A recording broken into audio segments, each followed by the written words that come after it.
Warning. This video will contain heavy spoilers for Demon Souls. When Demon Souls came out back in 2009, it had a significant impact on video games as a medium and gaming culture. For one, there was the challenging difficulty it imposed upon the player. Then there were the designs of the world and its inhabitants. And of course, the story and lore, which were told in a very subtle way and meant to be discovered by the player without shoving it down their throat. The bosses you fought on your quest to put the old one back to sleep were an absolute highlight that encapsulated all of that. They were challenging, wonderfully designed, and if you were to dig deeper, you would find out fascinating stuff about them. Also, they were always accompanied by intense, somewhat creepy, somewhat minimalistic, but epic music.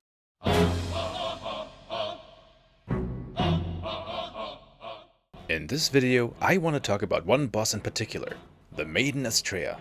At the end of every world, you get to fight an archdemon, which is basically a demon that nourishes the old one with souls. The old one can be considered the big bad, as it threatens to engulf the world with a deep fog that makes people soul-starved, meaning they lose their souls and minds and attack others to feed on their souls. By the time you get to the end of the Valley of Defilement, you most likely have encountered a ton of bosses already. Several of them used to be once human, but are now twisted representations of their former selves, due to the demon souls they possess. Strong, brutal creatures that may fill you with fear and disgust, and overcoming them feels like a heroic accomplishment. By now, you've seen what these demon souls do to those who carry them. So, when you reach the Valley of Defilement, you encounter several NPCs who all talk of this saint by the name of Astraea, and they all speak of her in a way that make her sound monstrous. When I first played this, hearing all the dialogue about her and remembering how other bosses had turned out, I started building up certain expectations. What kind of creature could the so-called saint be? Maybe some sort of banshee? That would fit the swamp setting at least. I was expecting many things. What I did not expect was this.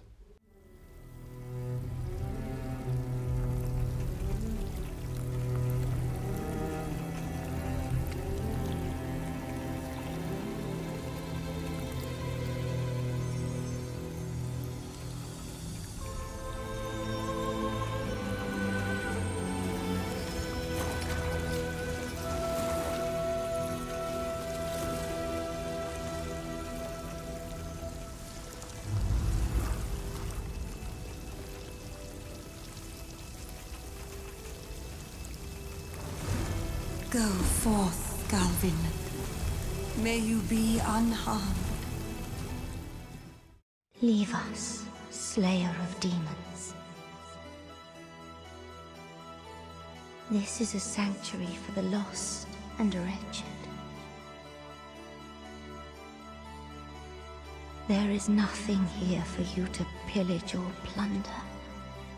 Please, leave quietly.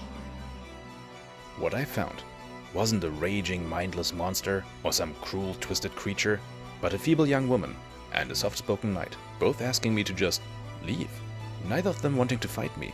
And there's this dramatic tune playing in the background. If you were to fight Garl Vinland, the maiden's bodyguard, he wouldn't charge towards you. He would just be standing at this spot and fight you, only to protect Astraea. He'd say, "You will not turn back, will you? How dare you persist in intruding upon our haven? You abandoned us long ago. What right do you have? We live humble lives. Leave us be." Dearest Astraea, I have failed you. and killing him will result in a devastated Astraea ending her own life. You killed him, didn't you? Very well.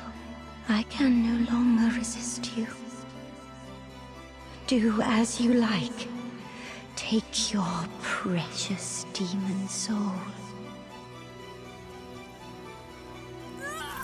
When I first played this, I was shocked. Never have I felt this terrible for defeating a boss in a video game before. To me, Maiden Astraea and Garl Vinland were obviously not bad people. The Valley of Defilement is a place for outcasts and things not wanted, the sick and the poor. Astraea and Garl Vinland came to this place to help them. Now, there's a bit of a discourse and a huge moral debate, whether what she's been doing was a bad thing for the right reason, or if it was just a bad thing, or maybe even a good thing. After originally being sent to the valley by the church, Maiden Astraea eventually realized that the entity they refer to as God is not a benevolent creature, and may not even be a god at all, and she lost her faith. She turned to the power of the demon soul in desperation, not for power, but to help, give hope to the hopeless, and in the process, became an archdemon herself. There are a lot of theories about whether she intentionally robbed the denizens of the valley of their senses, or that she may have wanted to become an idol of worship, or similar things.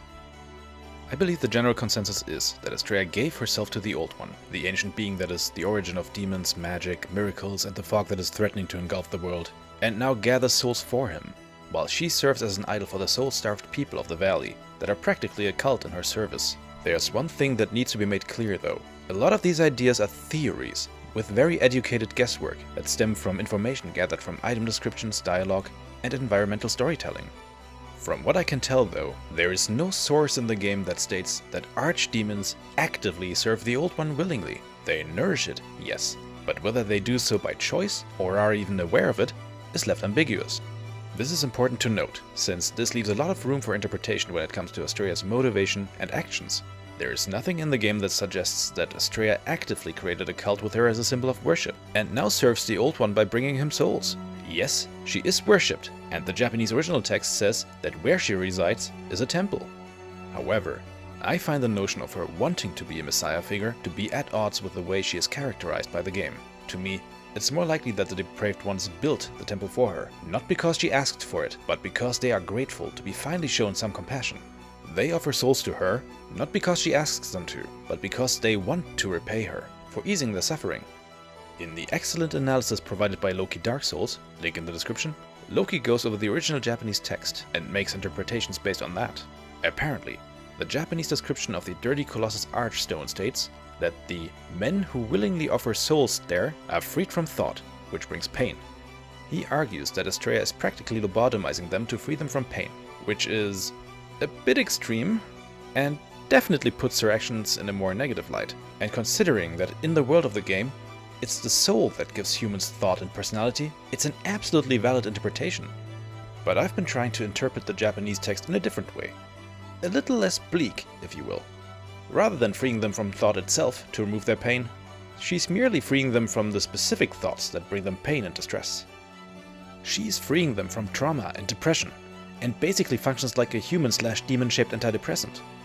I even go as far as to say that these people may not even be completely soul-starved, but that their physical deformities, their aggression, lack of sanity, and the low amount of souls they give may have nothing to do with Astraea's actions, but rather with the valley itself, and the cruelty they have experienced by the outside world. They are attacking you, not because they are mindless, but to defend their homes and the woman who gave them so much. If they were truly soul-starved, wouldn't they be collecting souls for themselves, rather than for Astraea? Would they even be capable of this kind of devotion and love? The dead that lie at her feet could be guys like me, who came to the valley to kill her, and merely lost their lives in self-defense. Of course, the big argument that can be made is, simply by being an archdemon, she is helping the Old One, and thus passively contributes to the sorry state the world is in. And that is most likely true.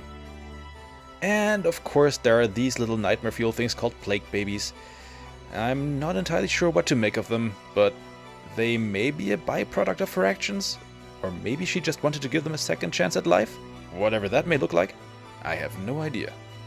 But I find that theories claiming what she's doing is purely bad, hypocritical, that she's a false idol, or that she's lobotomizing people do not coincide with the narrative, and would lessen the emotional impact of this fight. Because, well, lobotomizing people is bad. And for false idols, you literally already have a false idol boss fight in this game. The Fool's Idol, which is supposed to give false hope to the inhabitants of the Prison of Hope. And purely from a narrative standpoint, it would make no sense to have two of these. Now, I've seen people claim that the description of the relief spell supports the argument of her being bad, as it states that Astraea is, quote-unquote, the most impure demon of all, impure being a rather negative term. However, to me it means that she's an impure demon because she is tainted by being too human, with compassion and empathy. The act of killing her, however, makes us the true monster. But that's just what I think, and I believe there are no right or wrong answers here, which is part of the beauty of Demon Souls. And no matter how you interpret this, whether you argue that she was doing something bad or that she actually was a saint, it will never take away from the incredible impression that it left on me. I will never forget my encounter with the Maiden Astraea and her bodyguard, Garl Vinland. What do you think? Were you affected by this fight like I was? Do you think she was actually helping the people of the valley? Or was she just making things worse? Let me know in the comments. Thank you so much for watching this video. If you liked it, leave a like. And if you want to support me, feel free to subscribe to my channel. This is intended to be the first video of a series where I go through specific moments in video games that really left an impression on me, for whatever reason. I have a couple more in mind already, so let's see how this is gonna go. That's all from me. Thanks again for watching, and I hope you have a lovely day.